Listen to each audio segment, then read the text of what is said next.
नारायणाय विहाय वासुदेवाय धीमहि तन्नो विष्णु प्रचोदयात्। प्रेम से बोलिए बृहस्पति देव भगवान की जय। मित्रों, आज बृहस्पतिवार का दिन है और आज हम सुनेंगे संपूर्ण बृहस्पतिवार की व्रत कथा और आरती।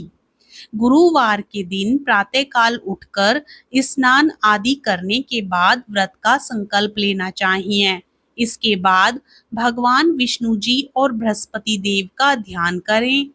गुरुवार के दिन प्रभु नारायण को पीले वस्त्र, फूल, फल, मिठाई आदि चढ़ाएं।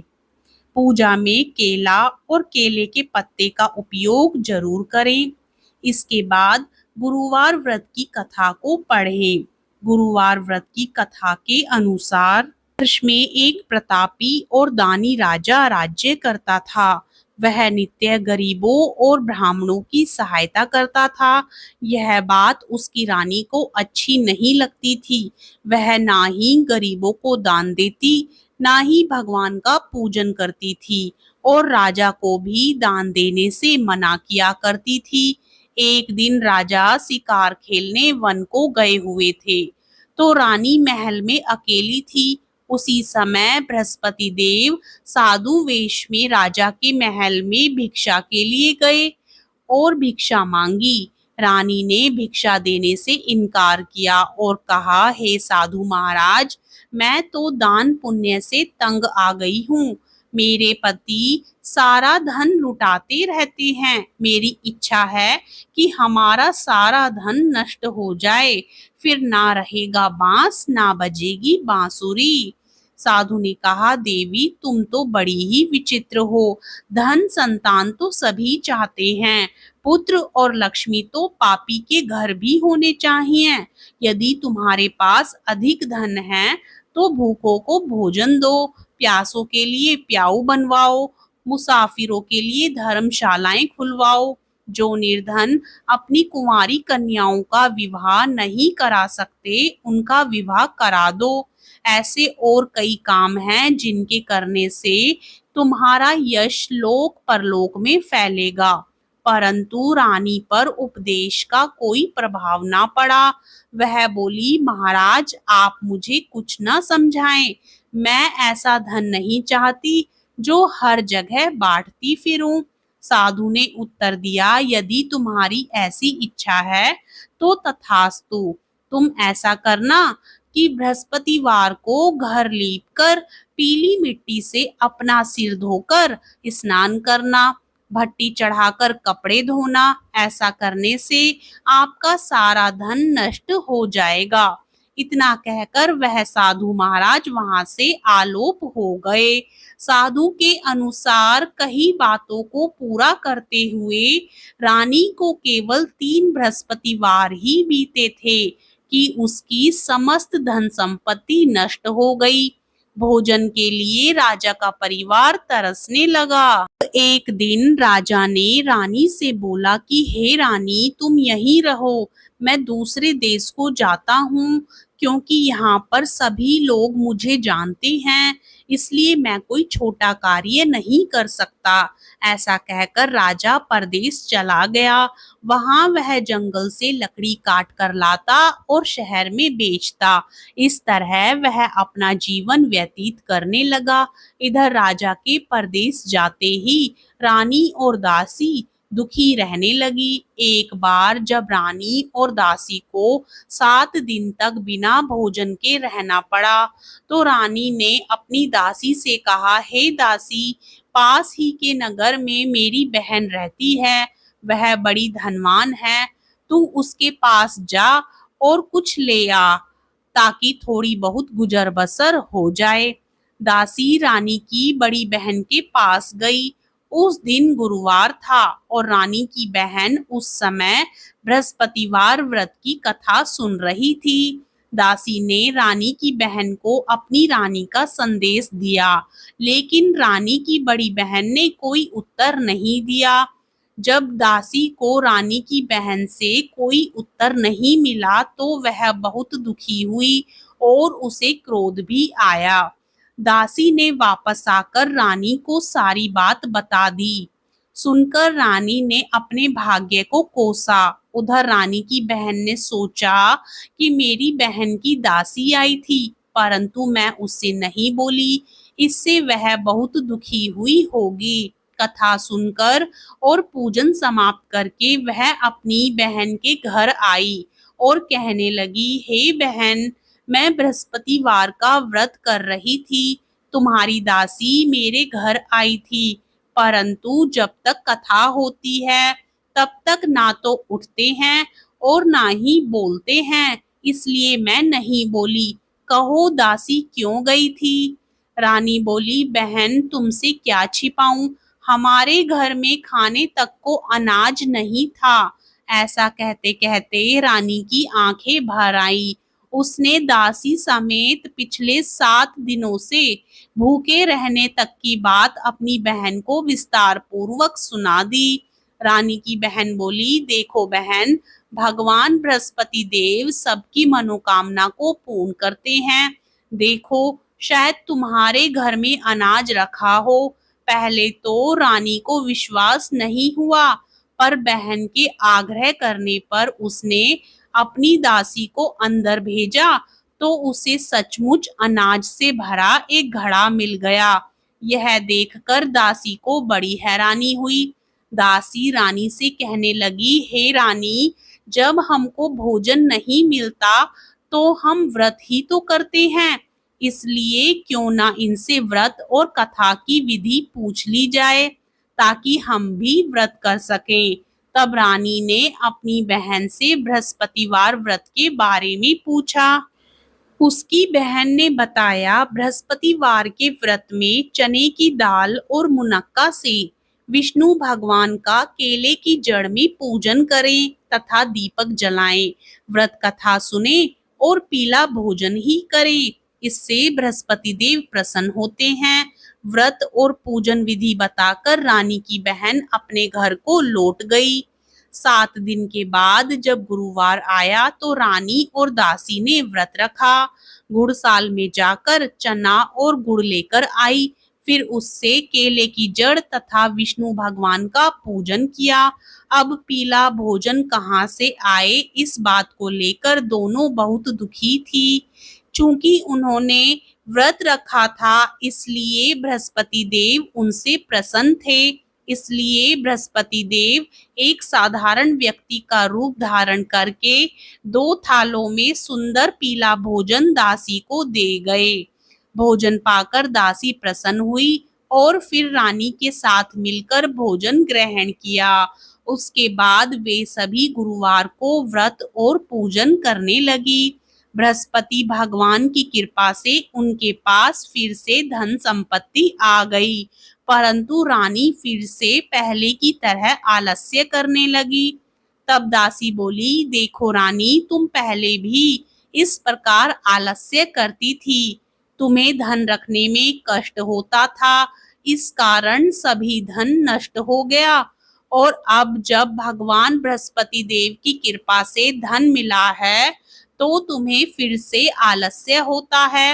रानी को समझाते हुए दासी कहती है कि बड़ी मुसीबतों के बाद हमने यह धन पाया है, इसलिए हमें दान पुण्य करना चाहिए, भूखे मनुष्यों को भोजन कराना चाहिए और धन को शुभ कार्यों में खर्च करना चाहिए, जिससे तुम्हारे कुल का यश बढ़ेगा, स्वर्ग की प्राप्ति होगी और पितृ प्रसन्न होंगे। दासी की बात मानकर रानी अपना धन शुभ कार्यों में खर्च करने लगी, जिससे पूरे नगर में उसका यश फैलने लगा। उधर दूसरी तरफ एक दिन राजा दुखी होकर जंगल में एक पेड़ के नीचे आसन जमाकर बैठ गया।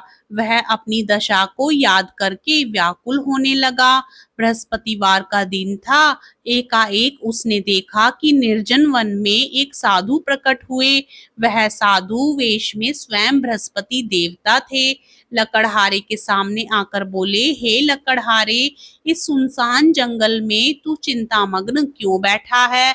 लकड़हारे ने दोनों हाथ जोड़कर प्रणाम किया और उत्तर दिया, महात्मा जी, आप सब कुछ जानते हैं, मैं क्या कहूँ? यह कहकर रोने लगा और साधु को अपनी आत्मकथा सुनाई।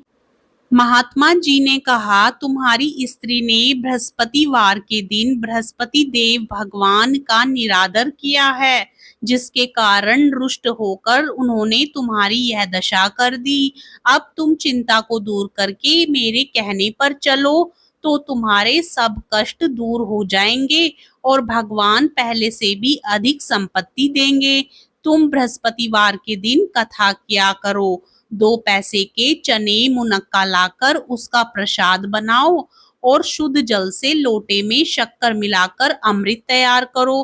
कथा के पश्चात अपने सारे परिवार और सुनने वाले प्रेमियों में अमृत व प्रसाद बांटकर आप भी ग्रहण करो। ऐसा करने से भगवान तुम्हारी सब मनोकामनाएं पूरी करेंगे।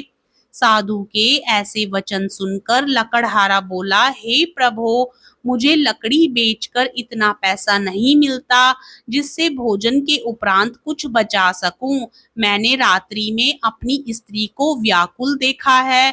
मेरे पास कुछ भी नहीं जिससे मैं उसकी खबर मंगा सकूं। साधु ने कहा, हे लकड़हारे, तुम किसी बात की चिंता मत करो। बृहस्पतिवार के दिन तुम रोजाना की तरह लकड़ियां लेकर शहर को जाओ। तुमको रोज से दुगना धन प्राप्त होगा, जिससे तुम भली भांति भोजन कर लोगे तथा बृहस्पति देव की पूजा का सामान भी आ जाएगा। इतना कहकर साधु अंतर ध्यान हो गए। धीरे धीरे समय व्यतीत होने पर फिर वही बृहस्पतिवार का दिन आया। लकड़हारा जंगल से लकड़ी काटकर किसी शहर में बेचने गया। उसे उस दिन और दिन से अधिक पैसा मिला। राजा ने चना, गुड़ आदि लाकर गुरुवार का व्रत किया। उस दिन से उसके सभी कलेश दूर हो गए। परंतु जब दोबारा गुरुवार का दिन आया तो बृहस्पतिवार का व्रत करना भूल गया। इस कारण बृहस्पति भगवान नाराज हो गए। उस दिन उस नगर के राजा ने विशाल यज्ञ का आयोजन किया तथा शहर में यह घोषणा करा दी कि कोई भी मनुष्य अपने घर में भोजन न बनाए, न आग जलाए। समस्त जनता मेरे यहाँ भोजन करने आए। इस आज्ञा को जो नहीं मानेगा उसे फांसी की सजा दी जाएगी। इस तरह की घोषणा संपूर्ण नगर में करवा दी गई। राजा की आज्ञा अनुसार शहर के सभी लोग भोजन करने गए, लेकिन लकड़हारा कुछ देर से पहुंचा, इसलिए राजा उसको अपने साथ घर लिवा ले गए और ले जाकर भोजन करा रहे थे तो रानी की दृष्टि उस खूंटी पर पड़ी जिस पर उसका हार लटका हुआ था। वह वहां पर दिखाई नहीं दिया। रानी ने निश्चय किया कि मेरा हार इस मनुष्य ने चुरा लिया है। उसी समय सिपाहियों को बुलाकर उसको कारागार में डलवा दिया। जब लकड़हारा कारागार में पड़ गया और बहुत दुखी होकर विचार करने लगा कि ना जाने कौन से पूर्व जन्म के कर्म से मुझे यह दुख प्राप्त हुआ है, और उसी साधु को याद करने लगा जो कि जंगल में मिला था। उसी समय तत्काल बृहस्पति देव साधु के रूप में प्रकट हुए और उसकी दशा को देखकर कहने लगे, अरे मूर्ख, तूने बृहस्पति देव की कथा नहीं करी, इस कारण तुझे दुख प्राप्त हुआ है। अब चिंता मत कर। बृहस्पतिवार के दिन कारागार के दरवाजे पर 4 पैसे पड़े मिलेंगे, उनसे तू बृहस्पति देव की पूजा करना, तेरे सभी कष्ट दूर हो जाएंगे। बृहस्पतिवार के दिन उसे 4 पैसे मिले। लकड़हारे ने कथा कही। उसी रात्रि को बृहस्पति देव ने उस नगर के राजा को स्वप्न में कहा, हे राजा, तूने जिस आदमी को कारागार में बंद कर दिया है वह निर्दोष है, वह राजा है, उसे छोड़ देना। रानी का हार उसी खूंटी पर लटका है। अगर तू ऐसा नहीं करेगा तो मैं तेरे राज्य को नष्ट कर दूंगा। इस तरह रात्रि के स्वप्न को देखकर राजा प्रातःकाल उठा और खूंटी पर हार देखकर लकड़हारे को बुलाकर क्षमा मांगी तथा लकड़हारे को योग्य सुंदर वस्त्र आभूषण देकर विदा कर दिया। बृहस्पति देव की आज्ञानुसार लकड़हारा अपने नगर को चल दिया। राजा जब अपने नगर के निकट पहुंचा तो उसे बड़ा आश्चर्य हुआ। नगर में पहले से अधिक बाग, तालाब, कुएं तथा बहुत सी धर्मशाला, मंदिर आदि बन गई हैं। राजा ने पूछा, यह किसका बाग और धर्मशाला है? तब नगर के सब लोग कहने लगे, यह सब रानी और बांदी के हैं। तो राजा को आश्चर्य हुआ और गुस्सा भी आया। जब रानी ने यह खबर सुनी कि राजा आ रहे हैं, तो उन्होंने बांदी से कहा कि हे दासी, देख राजा हमको कितनी बुरी हालत में छोड़ गए थे। हमारी ऐसी हालत देखकर वह लौट न जाएं, इसलिए तू दरवाजे पर खड़ी हो जा। आज्ञानुसार दासी दरवाजे पर खड़ी हो गई। राजा आए तो उन्हें अपने साथ लिवा लाई। तब राजा ने क्रोध करके अपनी रानी से पूछा कि यह धन तुम्हें कैसे प्राप्त हुआ है? तब उन्होंने कहा, हमें यह सब धन बृहस्पति देव के इस व्रत के प्रभाव से प्राप्त हुआ है। तब राजा ने निश्चय किया कि 7 रोज बाद तो सभी बृहस्पति देव का पूजन करते हैं, परंतु मैं प्रतिदिन दिन में 3 बार कहानी तथा रोज व्रत किया करूंगा। अब हर समय राजा के दुपट्टे में चने की दाल बंधी रहती तथा दिन में 3 बार कहानी कहता। एक रोज राजा ने विचार किया कि चलो अपनी बहन के यहाँ हो आते हैं। इस तरह निश्चय कर राजा घोड़े पर सवार हो अपनी बहन के यहाँ चलने लगा।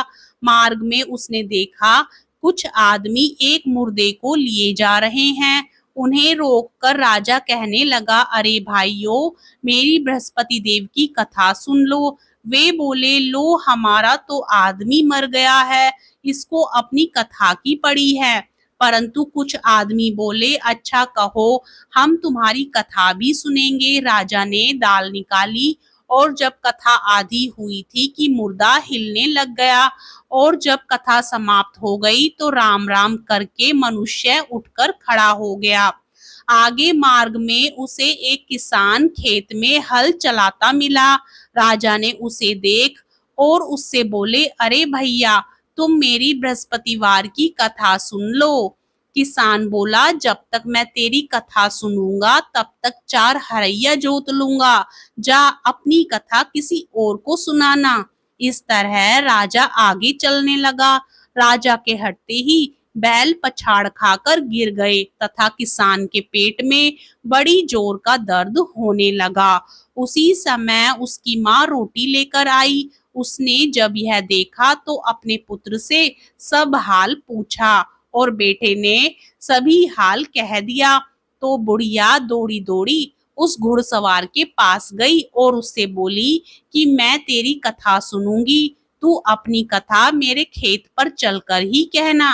राजा ने बुढ़िया के खेत पर जाकर कथा कही, जिसके सुनते ही वह बैल उठ खड़े हुए तथा किसान के पेट का दर्द भी बंद हो गया। राजा अपनी बहन के घर पहुंचा। बहन ने भाई की खूब मेहमानी की। दूसरे रोज प्रातःकाल राजा जागा तो वह देखने लगा कि सब लोग भोजन कर रहे हैं। राजा ने अपनी बहन से कहा, ऐसा कोई मनुष्य है जिसने भोजन नहीं किया हो? मेरी बृहस्पतिवार की कथा सुन ले। बहन बोली, हे भैया, यह देश ऐसा ही है कि पहले यहाँ लोग भोजन करते हैं, बाद में अन्य काम करते हैं। अगर कोई पड़ोस में हो तो देख आती हूँ। वह ऐसा कहकर देखने चली गई, परंतु उसे कोई ऐसा व्यक्ति नहीं मिला जिसने भोजन ना किया हो। अतः वह एक कुम्हार के घर गई जिसका लड़का बीमार था।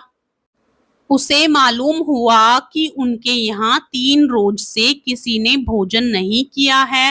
रानी ने अपने भाई की कथा सुनने के लिए कुम्हार से कहा। वह तैयार हो गया। राजा ने जाकर बृहस्पतिवार की कथा कही, जिसको सुनकर उसका लड़का ठीक हो गया। अब तो राजा की प्रशंसा होने लगी।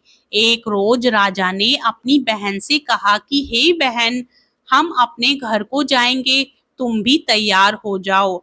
राजा की बहन ने अपनी सास से कहा। सास ने कहा, हाँ चली जा, परंतु अपने लड़कों को मत ले जाना, क्योंकि तेरे भाई के कोई औलाद नहीं है। बहन ने अपने भैया से कहा, हे भैया, मैं तो चलूंगी पर कोई बालक नहीं जाएगा।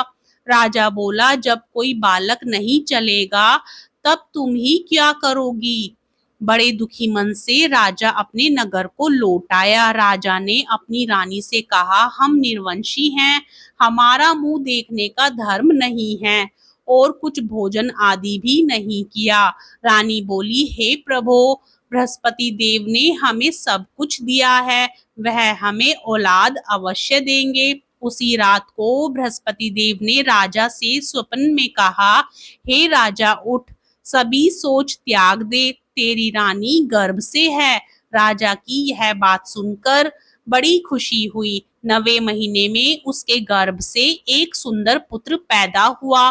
तब राजा बोला, हे रानी, स्त्री बिना भोजन के रह सकती है, पर बिना कहे नहीं रह सकती। जब मेरी बहन आए तो तुम उससे कुछ मत कहना। रानी ने सुनकर हाँ कर दिया। जब राजा की बहन ने यह शुभ समाचार सुना तो वह बहुत खुश हुई तथा बधाई लेकर अपने भाई के यहाँ आई। तभी रानी ने कहा, घोड़ा चढ़कर तो नहीं आई, गधा चढ़ी आई। राजा की बहन बोली, भाभी, मैं इस प्रकार ना कहती तो तुम्हें औलाद कैसे मिलती। बृहस्पति देव ऐसे ही हैं, जिसके मन में कामनाएं हैं सभी को पूर्ण करते हैं। जो सद्भावना पूर्वक बृहस्पतिवार का व्रत करता है एवं कथा पढ़ता है अथवा सुनता है, दूसरों को सुनाता है, बृहस्पति देव उसकी सभी मनोकामना पूर्ण करते हैं। भगवान बृहस्पति देव सदा उसकी रक्षा करते हैं। संसार में जो मनुष्य सद्भावना से भगवान जी का पूजन व्रत सच्चे हृदय से करते हैं तो उनकी सभी मनोकामनाएं पूर्ण करते हैं। जैसी सच्ची भावना से रानी और राजा ने उनकी कथा का गुणगान किया तो उनकी सभी इच्छाएं बृहस्पति देव जी ने पूर्ण की थी। इसलिए पूर्ण कथा सुनने के बाद प्रसाद लेकर जाना चाहिए। हृदय से उसका मनन करते हुए जयकारा बोलना चाहिए। बोलो बृहस्पति देव की जय, भगवान विष्णु की जय। बृहस्पतिवार की व्रत कथा सुनने के बाद आरती भी जरूर सुननी चाहिए। आरती को पूर्ण श्रद्धा और विश्वास के साथ श्रवण करें।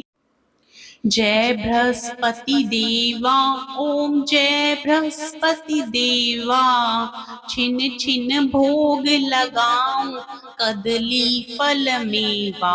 ओम जय बृहस्पति देवा, जय बृहस्पति देवा, तुम पूर्ण परमात्मा, तुम अंतर्यामी, जगत पिता जगदीश्वर, तुम सबके स्वामी।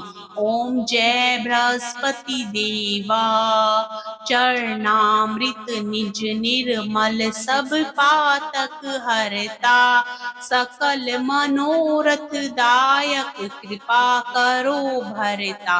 ओम जय बृहस्पति देवा, तन मन धन अर्पण कर, जो जन शरण पड़े, प्रभु प्रकट तब होकर आकर द्वार खड़े। ओम जय बृहस्पति देवा, दीन दयाल दयानिधि, भक्तन हितकारी, पाप दोष सब हरता, भव बंधन हारी। ओम जय बृहस्पति देवा, सकल मनोरथ दायक, सब संशय हारो, विषय विकार मिटाओ, संतन सुखकारी। ओम जय बृहस्पति देवा, जो कोई आरती तेरी प्रेम सहित गावे, जेठानंद आनंद कर सो निश्चय पावे। ओम जय बृहस्पति देवा, जय बृहस्पति देवा। सब बोलो विष्णु भगवान की जय, बोलो बृहस्पति देव भगवान की जय।